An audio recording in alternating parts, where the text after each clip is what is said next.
Greetings and salutations, viewers and listeners. Welcome to another episode of Game Break. I am Charles, coming to you today with another episode of World and Economica. We are about halfway through the financial challenge stock tracking thing, plot MacGuffin, whatever. Something like that. Finally getting some character growth between Hal and Hagana. Even Chris showed up a little while ago. Lisa seems happy. All seems to be going well. Let's see if that happiness continues. I don't know, I feel like there's still maybe one more curveball before the end. There's got to be some sort of complication somewhere along the way. So let's go find out, shall we?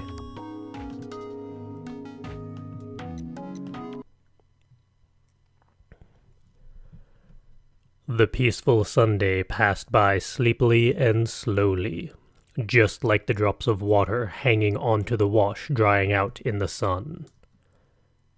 Perhaps turning points in people's lives are more likely to come crashing in on those days.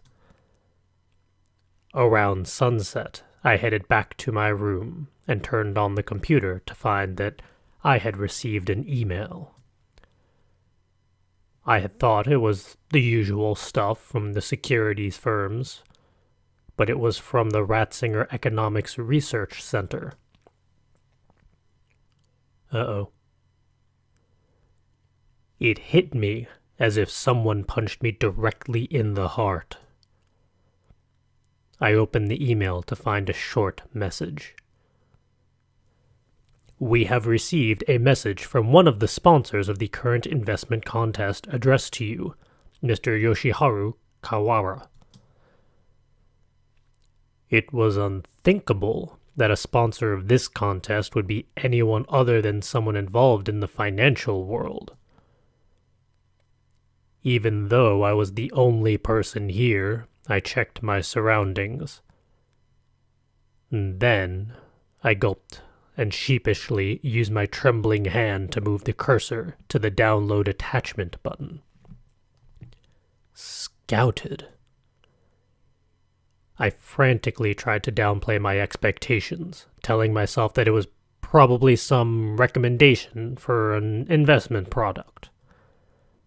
Schrodinger Street. A financial district where lions, tigers, and bears gathered. Oh my. It was the world of markets, both gorgeous and somehow wicked. Enormous assets only allowed for those who ran through those streets. The key to opening the doors to all of my desires could be found there. The title of the downloaded letter was Succinct. From Barton, head of investment fund, the Britannica. Throwing away all my doubts, I opened the letter. What I felt at that moment was something I'd never forget. I've seen some of your skills from the investment data. I'd really like to meet you. And only that line was written brusquely. It was haughty and upfront. It was just how I imagined someone living in the financial district would write. Is this our curveball? I pumped my fists in front of the computer. I felt like I was almost about to scream out in joy. I ended up conversing back and forth 3 times over email with Barton, manager of the investment fund, the Britannica.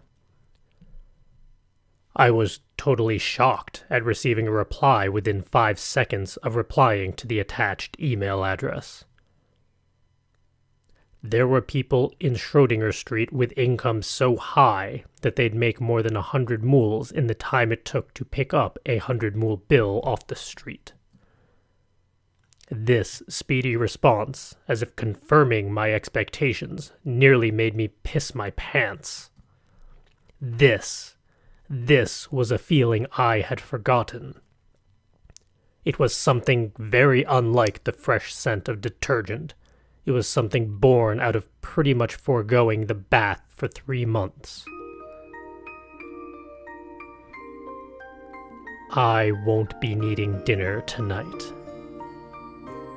I said this during breakfast. Lisa looked at me, surprised, and even Hagana looked at me. Oh, did you have plans? Going to go meet with someone. At my words, Lisa and Hagana looked at each other. A friend? Nope, I replied bluntly. I didn't want to tell Lisa and Hagana about Barton. It was my dream. It was the first step to a dream waiting for me. I see. Just don't do anything too dangerous, okay? Even though Lisa was talking like her usual self, this time it felt irritating. There was no doubt Lisa was a grown-up woman, but she was not a grown-up man. That would raise questions. She definitely wasn't the type to basically state her business over email to someone she's pretty much never met before, and she definitely wasn't the type to reply within 5 seconds. Newton City, with its buildings of wealth built up using arrogant steel frames, was not a place for women and children. I remembered the arrogance, and it's been a while since I'd thought of it. When will you be back? No idea. If it's too late, you'll get scolded by the police. I know already. Lisa sighed, as if wondering whether I really got it. However, she didn't say any more.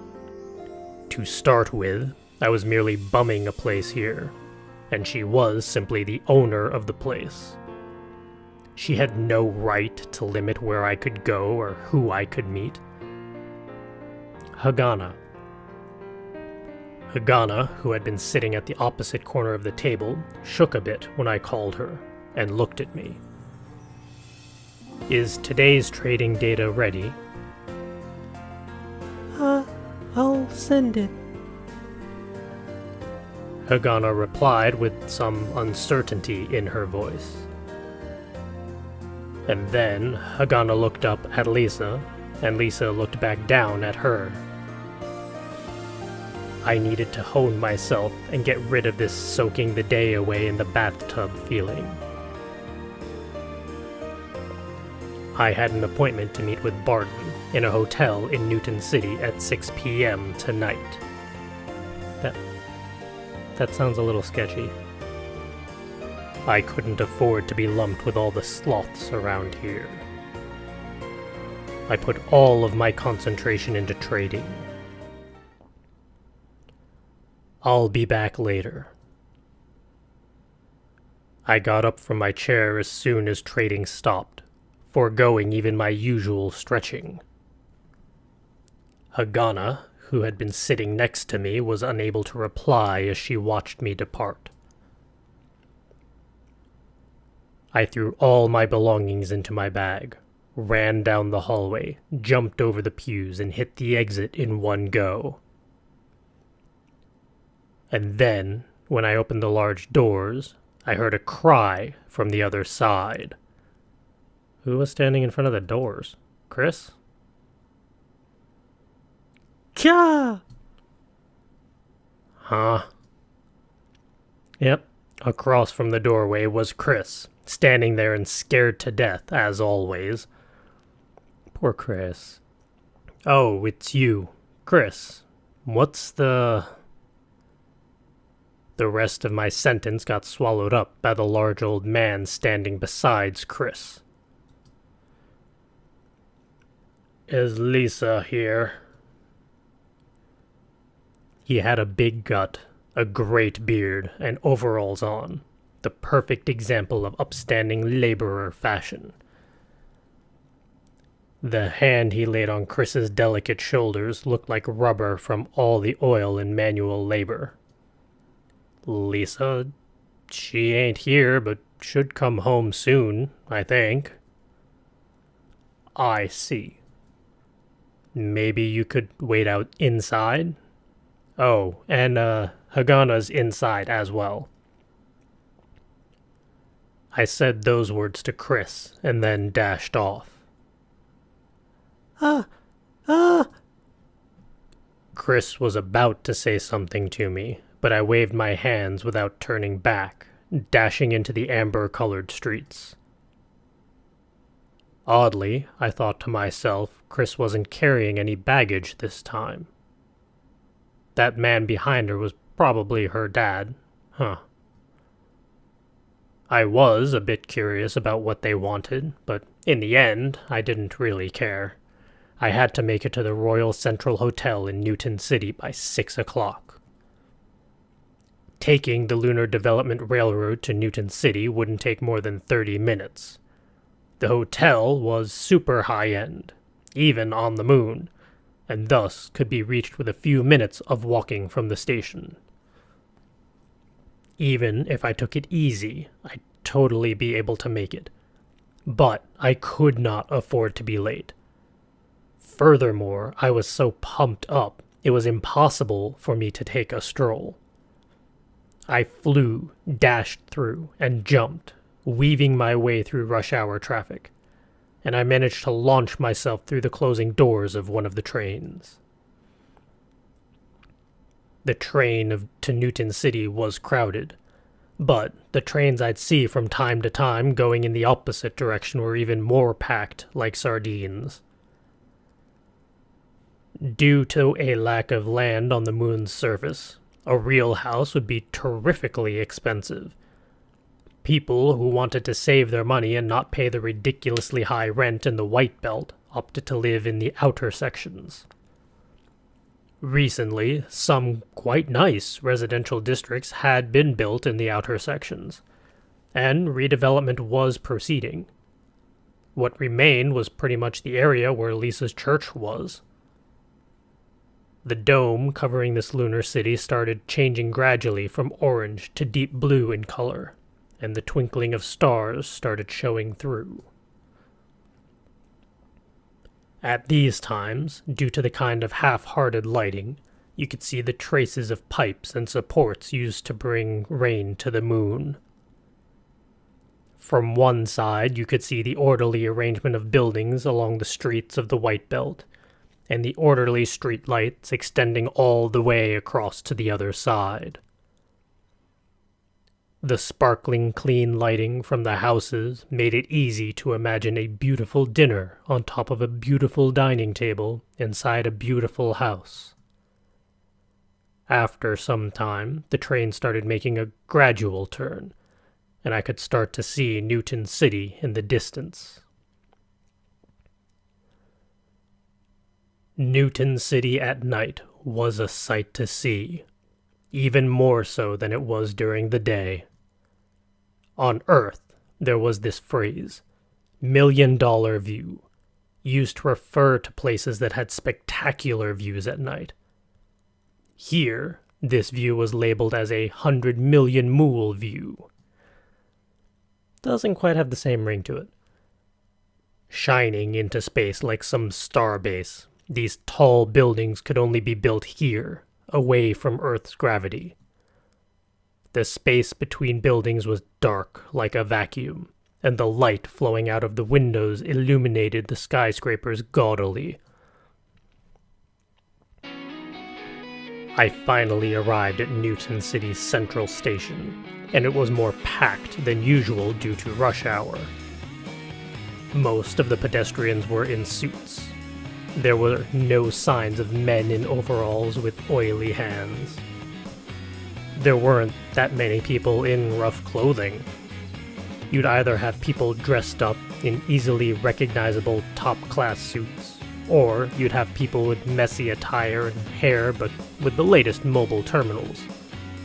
In either case, you could tell they worked in some of the top enterprises that comprise Newton City. The remaining people were tourists who'd set out to visit Newton City at night.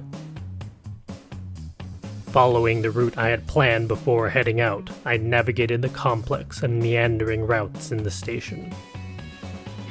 The biggest pathway spanning east to west inside the central station was adorned with gigantic ads. Billboards for insurance, software, popular singers, cosmetics, investment banks, and emerald industries continued for as far as the eye could see.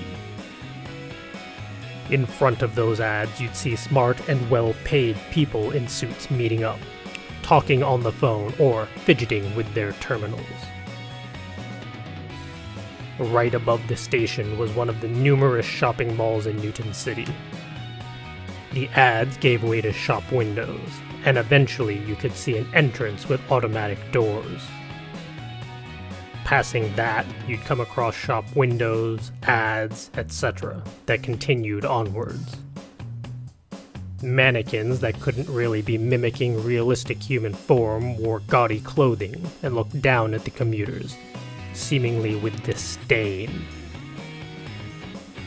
People traversing the automatic doors held many large bags. In each bag should be merchandise worth at least several thousand, if not several tens of thousands of mules. Even the most expensive clothing from the store Hagana had haggled down with all her effort could not amount to even the sales tax on something that people here would buy to wear every day. Glancing at this scenery from the corner of my eye, I finally made it out of the building housing the station. In front of me was an open space, and a giant dizzying hologram of a blonde girl clad in a flashy outfit dancing and singing floated in midair. I jogged along the gently curved paths towards the building on the other side. Automobiles weren't allowed up to the entrance of the station, but just a bit farther down were so many multi-layered traffic circles that it would have been a pain to count. They were filled with the headlights of taxis, buses, and limousines. The gorgeousness of Newton City at night was in full swing, and it was said that you could even see this from Earth with the naked eye. On the other side of the station were government offices and Schrodinger Street, whereas the shopping and entertainment districts were on this side. There were no trees like the ones randomly growing everywhere in the outer districts. There were only totally tamed trees lining the streets, and they themselves were lined with multicolored LEDs. It was quite laughable. Once you entered the area with the shops for ridiculously high-class brands, the ground turned into stone pavement. The cars were also luxury vehicles, imported from Earth. Cost to use the orbital elevator was determined by weight, and products such as cars carried a ridiculously high tariff. The moon didn't really have that expansive a network of roads. And even if it did, there weren't many places you'd be able to drop off and pick up passengers. Having a luxury car essentially amounted to raising a pet bug that ate away at your wealth. Around the shiny polished red and yellow sports cars were thin women and men standing and talking. At times, they'd even notice me, chuckle to themselves, and go back to their conversation. I actually was in a position where I deserved being laughed at, so I didn't really care. However, 10 years later, or perhaps 20 years later, I'd be someone who could strut through these streets with his head held up high. I guess you might say telling myself this was a product of my annoyance at the situation. However, a more practical reason for this was that I needed a certain frame of mind to go forth from here. The front entrance of the Royal Central Hotel.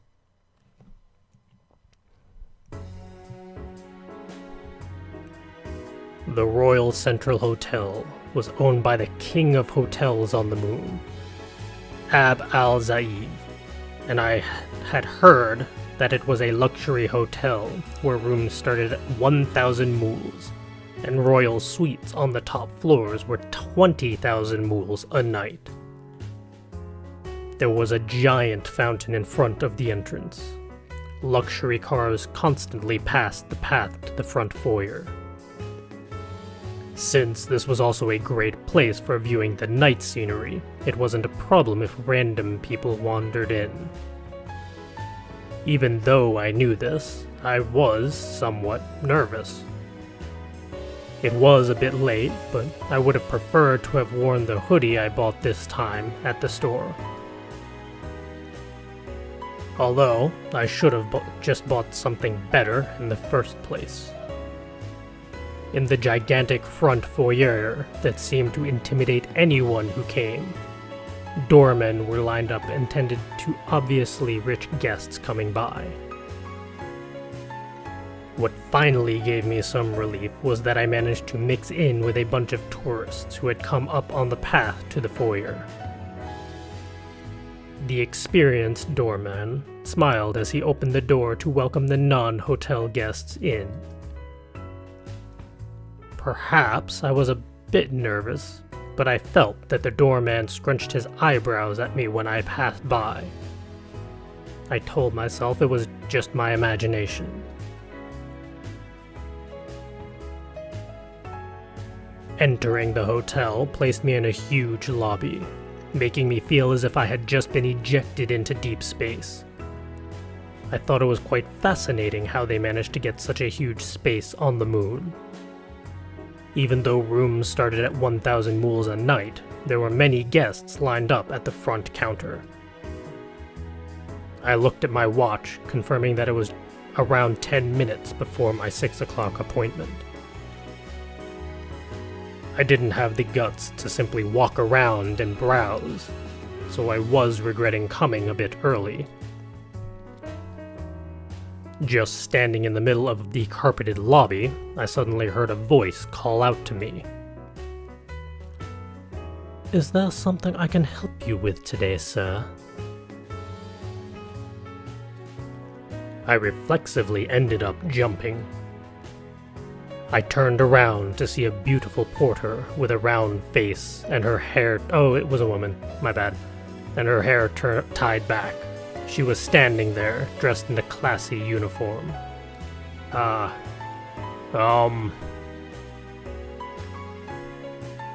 Sorry, she's just gonna have a deep voice. Are you here for lodging? She asked me with a smile. No. I see.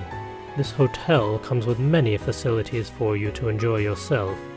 Would you like me to show you some of them? She spoke quite politely to someone like me, who obviously looked to be lacking in money. However, I finally managed to remember the reason why I came here. I wasn't some kid from Earth or the outer sections coming here to look around. I have to meet someone in the cafe on the first floor. I managed to squeeze out my words while sounding like I was hit with a bout of the hiccups. The porter lady nodded as if she'd received an important message, then smiled. Understood. If you'll please follow me. And then she escorted me politely to the cafe, as if I were some important government official.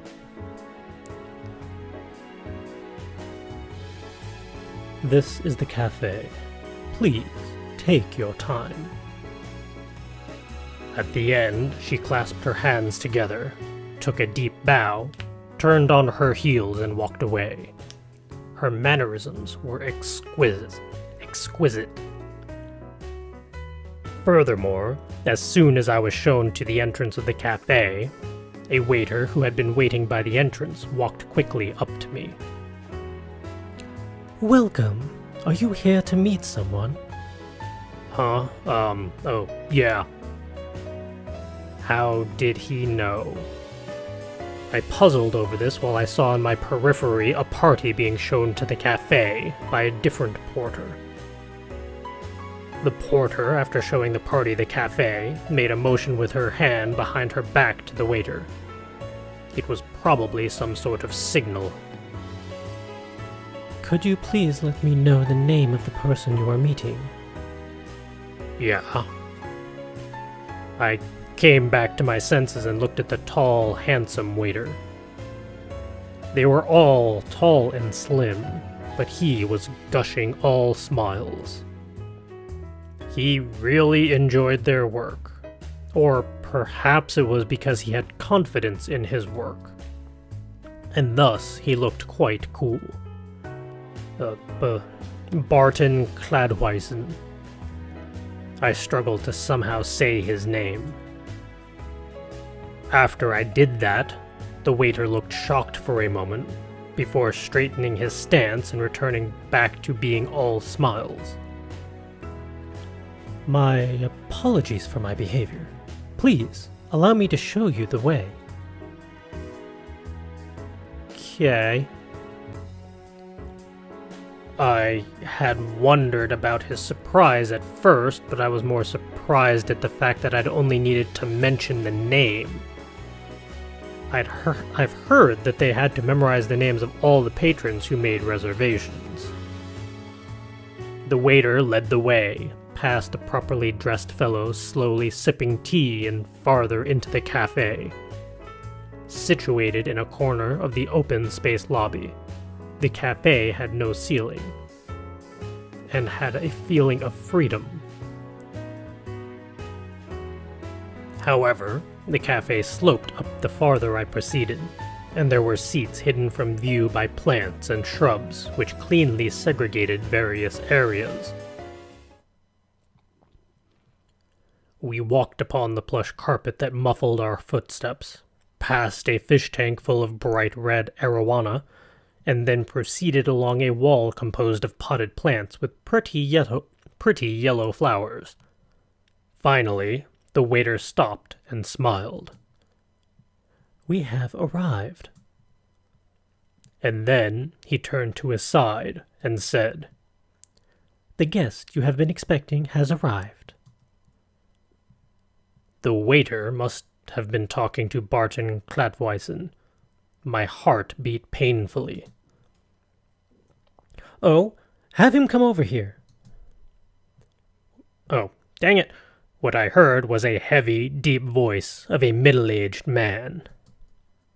Understood. Please, go ahead.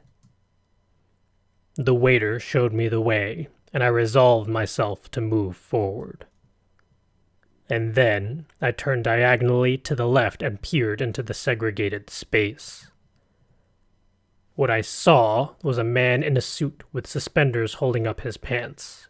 His black hair was combed back all the way, and he was sitting on the sofa with a phone to his ear.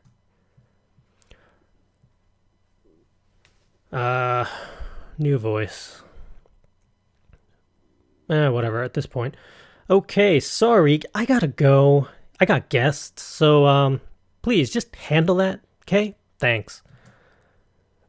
Barton then hung up the phone, placed it on the coffee table, and then stood up straight with his hands on his thighs. Whoa, you're freaky looking. He wasn't that tall, but when he stood up, it was an intimidating as a whole mountain moving. He didn't have his jacket on, so the shape of his great belly could clearly be seen. A leading figure in the financial district. If I were to have drawn a picture using my imagination, it would have fit his image to a dot. And then, when Barton looked at me after standing up, his smile froze for a second. Man, am I surprised. He had quite firm features compared to his figure, but it wasn't something scary. Even his wide-open arms conveyed a generosity that made me feel like I was about to get hugged. Mr. Yoshiharu Kao. He spoke my name with a beautiful pronunciation, a sign of his wealth. I nodded, and not willing to be outdone, stared back at him right in the eye. Yes, Mr. Barton Cladwison. Ha, you can just call me Barton. You've done well, young investor. He suddenly struck out his right hand. His sausage fingers, which looked almost fake due to their size, had not an ounce of oil on them. His hand was large, simple, and firm, without a ring to show his wealth. When I shook his hand, he grasped back almost painfully, and then grabbed my shoulder firmly with his left hand. Your body is well built. Fabulous. Thank you. And we're going to continue this conversation next time, because we are out of time, unfortunately. We're going to have to go and see next time just what does Barton want? How is this going to go down? And how is this going to affect Hagana and Lisa? We'll find out next episode, but until then, go be creative, go play some video games, go have some fun! And go post in the comments what you think of the game so far and what you think this conversation is going to be about. How is this going to go down? Post your predictions in the comments below. See you all next time.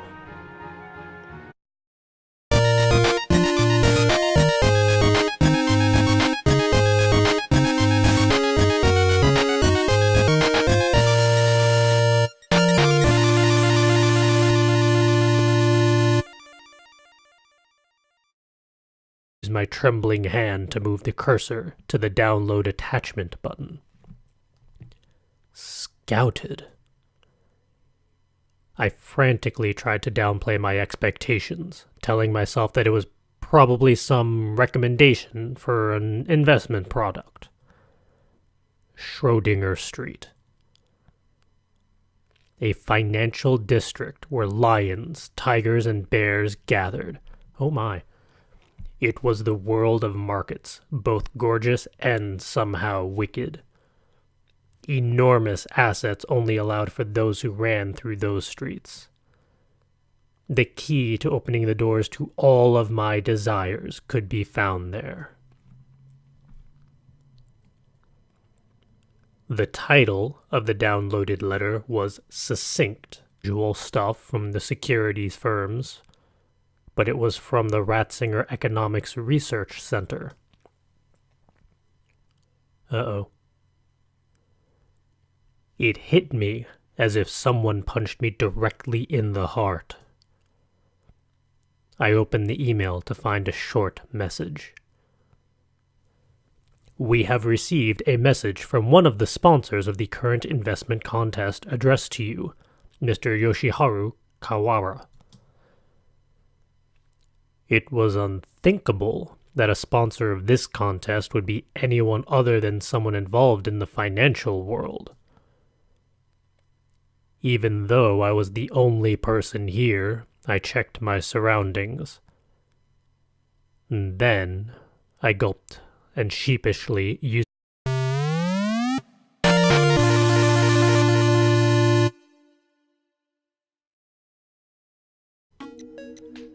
Greetings and salutations, viewers and listeners. Welcome to another episode of Game Break. I am Charles, coming to you today with another episode of World and Economica. We are about halfway through the financial challenge stock tracking thing, plot MacGuffin, whatever. Something like that. Finally getting some character growth between Hal and Hagana. Even Chris showed up. A a little while ago. Lisa seems happy. All seems to be going well. Let's see if that... From Barton Cladwison, head of investment fund, the Britannica. Throwing away all my doubts, I opened the letter. What I felt at that moment was something I'd never forget. I've seen some of your skills from the investment data. I'd really like to meet you. And only that line was written brusquely. It was haughty and upfront. It was just how I imagined someone living in the financial district would write. Is this our curveball? I pumped my fists in front of the computer. I felt like I was almost about to scream out in joy. Happiness continues. I don't know, I feel like there's still maybe one more curveball before the end. There's got to be some sort of complication somewhere along the way. So let's go find out, shall we?